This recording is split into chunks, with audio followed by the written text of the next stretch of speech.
मैं हूं ब्रिजेश श्रीवास्तव और आज हम आपको बहुत ही इंटरेस्टिंग टॉपिक पे बात करेंगे आपसे। और वो टॉपिक है आज का बरमूडा ट्रायंगल। जब हम बरमूडा ट्रायंगल बोलते हैं तो ऐसा लगता है कि वो मैथमेटिक्स का कोई चैप्टर है और कोई स्पेशल टाइप का ट्रायंगल है जो उसको हम बरमूडा ट्रायंगल कहते हैं, जबकि ऐसा नहीं है। किसी कारण से उसको बरमूडा ट्रायंगल कहा जाता है और ये बहुत ही इंटरेस्टिंग टॉपिक है। जितना हम आपको इस टॉपिक के बारे में आज बताएंगे उतना तो है ही है, लेकिन इस टॉपिक को सुनने के बाद आपको और जिज्ञासा बढ़ेगी इस टॉपिक को समझने के लिए, और आप अध्ययन करिएगा इंटरनेट से या किताबों के माध्यम से इस टॉपिक के बारे में अध्ययन करेंगे तो और आपको जानकारी बढ़ेगी, अपने आप ही जिज्ञासा आपकी बढ़ती जाएगी इसके बारे में और ज्यादा से ज्यादा जानने की। तो आइए बात करते हैं कि बरमूडा ट्रायंगल क्या चीज है। बरमूडा ट्रायंगल आखिर है क्या? हो सकता है बहुत लोगों ने पढ़ा भी हो उसके बारे में, बहुत लोग पहले से भी जानते हो। अटलांटिक सागर में 5 लाख स्क्वायर मीटर का एक हिस्सा है और वो हिस्से का जो शेप है वो ट्रायंगल के आकार का है और इसलिए उसको बरमूडा ट्रायंगल कहते हैं। मात्र इतना ही मैथमेटिक्स का चैप्टर उसमें है,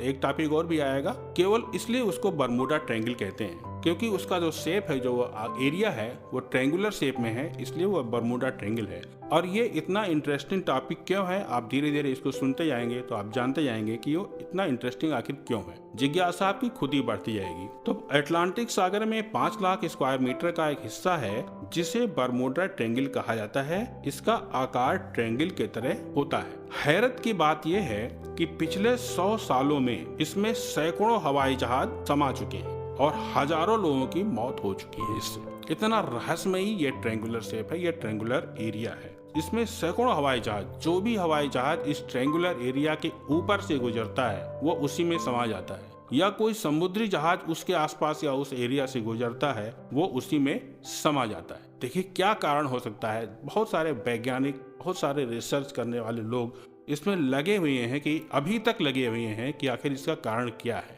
कुछ जान गए हैं, उसके बावजूद भी इस पे अभी तक रिसर्च इस पे चल रहा है। वर्षों से यह एक मिस्ट्री या रहस्य बना हुआ है और इसलिए इसको डेविल ट्रायंगल यानी शैतानी त्रिभुज भी कहा जाता है। बरमूडा ट्रायंगल उत्तर अटलांटिक महासागर में स्थित ब्रिटेन का एक प्रवासी एरिया है, माइग्रेंट एरिया है। ये संयुक्त राज्य अमेरिका के पूर्वी तट पर फ्लोरिडा से 1770 किलोमीटर की दूरी पर यह एरिया है अटलांटिक सागर में। माना जाता है कि सबसे पहले इसकी खोज या जानकारी क्रिस्टोफर कोलंबस ने दुनिया को दी थी। उन्होंने अपने लेखों के माध्यम से यह बताया कैसे कैसे रहस्यमय घटनाएं बरमूडा ट्रायंगल में होती हैं। अब उसके लिए देखिए जहाज ये सब क्यों गायब हो जाते हैं, जो जिन लोगों ने रिसर्च किया वो क्या जवाब देते हैं, इसका क्या कारण बताते हैं। इस क्षेत्र में जहाजों के गायब होने के कारणों पर बहुत से रिसर्च और स्टडीज हो चुके हैं, लेकिन अभी तक स्पष्ट रूप से कुछ भी पता नहीं चल पाया है। और अभी तक साइंटिस्ट हैं, ज्योग्राफी के लोग हैं, विज्ञान के लोग हैं, सब लोग लगे हुए हैं कि आखिर ऐसा क्या कारण है कि ऊपर से जो जहाज गुजरता है या उसके आसपास से या उस एरिया से जो जहाज गुजरता है वो उसी जो एरिया है उसी में समा जाता है, उसी में खत्म हो जाता है। और ये भी आश्चर्य की बात है, सब लोग जानते भी हैं कि ये इतना खतरनाक एरिया है, उसके बावजूद भी वहां से वो गुजरते हैं सिर्फ उसका कारण जानने के लिए कि यार ऐसा क्या कारण हो सकता है। कुछ वैज्ञानिक मौसम को इसका जिम्मेदार मानते हैं। बरमूडा ट्रायंगल के आसपास के मौसम पर शोध कर वैज्ञानिकों ने यह पता लगाया कि इस ट्रायंगल के ऊपर ऐसी खतरनाक हवाएं चलती हैं, ट्रायंगुलर जो एरिया है ऐसी खतरनाक हवाएं चलती हैं जिनकी रफ्तार 170 मील प्रति घंटा होती है। 170 मील प्रति घंटा मतलब 273 किलोमीटर प्रति घंटा, 273 किलोमीटर पर आवर उनकी स्पीड होती है। इस रफ्तार की बहुत खतरनाक हवाएं चलती हैं उस क्षेत्रफल के ऊपर। जब भी कोई जहाज इन हवाओं की चपेट में आ जाता है, चाहे वो समुद्री जहाज हो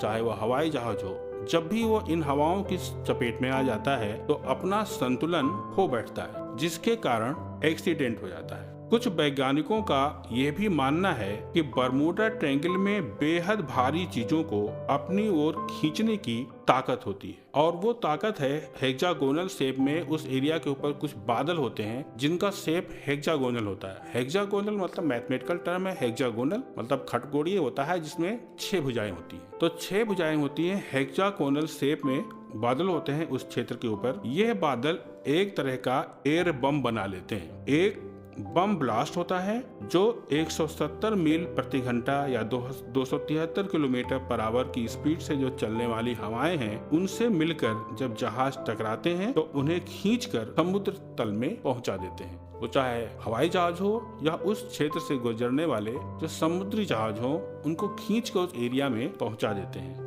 एक हेक्सागोनल क्लाउड, यानी हेक्सागोनल क्लाउड मतलब एक बहुत बड़ा बादल का आकार में 6 भुजाएं होती हैं। तो एक हेक्सागोनल क्लाउड का जो दायरा होता है वो कम से कम 45 फीट का होता है, यानी सेंटर पॉइंट से उसका जो लास्ट पॉइंट है उसका जो डिस्टेंस या रेडियस है वो लगभग 45 फीट का होता है। इस तरह के बादल अपने आप पैदा हो जाते हैं और इसके पैदा होने के कारण अभी तक नहीं पता चल पाया है कि उस पर्टिकुलर एरिया जो ट्रायंगुलर एरिया है उसके ऊपर ये जो 6 भुजाओं वाले जो बादल हैं वो कहाँ से आ जाते हैं। बहुत सारे वैज्ञानिक इस पे अभी लगे हुए हैं कि आखिर वो बादल आते कहाँ से। एक स्टडी से पता चला है कि हर वर्ष औसतन 4 हवाई जहाज और 20 समुद्री जहाज रहस्यमय तरीके से गायब हो जाते हैं उस पर्टिकुलर एरिया में। 1945 में अमेरिकन एयरफोर्स के 5 विमानों के दस्ते ने इस ट्रायंगल के ऊपर से उड़ान भरी थी। यात्रा के 90 मिनट बाद रेडियो ऑपरेटर्स को सिग्नल मिलना बंद हो गया और कंपास नहीं काम करने लगा। कंपास मतलब दिशा सूचक यंत्र जिससे दिशाओं की जानकारी होती है, उससे उनका संपर्क टूट गया और फिर विमानों में मौजूद लोग फिर उसके बाद नहीं लौटे। इन विमानों के बचाव कार्य में जो 3 विमान और लगे थे वो भी दुर्घटनाग्रस्त हो गए, वो भी नहीं लौटे। तो अटलांटिक महासागर के इस भाग में यह पाया गया है कि जब भी कोई जहाज या वायुयान यहाँ पहुँचता है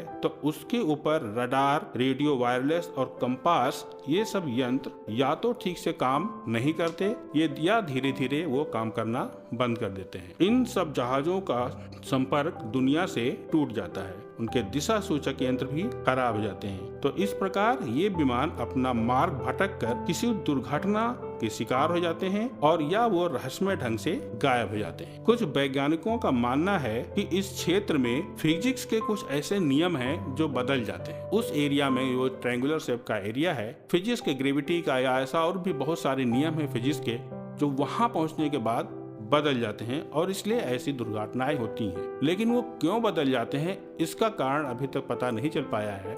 बहुत सारे वैज्ञानिक इसमें लगे हुए हैं, यहाँ तक कि मलबा तक नहीं मिला कि उसके बाद जो गार्बेज बचता है प्लेन्स का वो भी नहीं मिला। कुछ लोग इसे परालौकिक ताकत का करामात मानते हैं, कोई दैवीय शक्ति मानते हैं। बहुत सारी किताबें इस टॉपिक पे लिखी जा चुकी हैं, बहुत सारे फिल्म्स बन चुके हैं। तो ये था आज का टॉपिक बरमूडा ट्रायंगल। बहुत ही रहस्यमय टॉपिक था, बहुत ही जानकारी वाला टॉपिक था। ये जीके का भी प्रश्न है और ये किसी पर्टिकुलर सब्जेक्ट का नहीं है। मैथमेटिक्स का, साइंस का, इसमें मैथ्स भी है, इसमें साइंस भी है, इसमें ज्योग्राफी भी है। और आप अध्ययन करिए बरमूडा ट्रायंगल के बारे में। इतना इंटरेस्टिंग टॉपिक है ये कि आप जितना पढ़ते जाएंगे आपकी जिज्ञासा इसके बारे में और से ज़्यादा जानने की अपने आप ही बढ़ते जाएगी। तो ये था बरमूडा ट्रायंगल। तो आज के टॉपिक में बस इतना ही। All the best, thank you.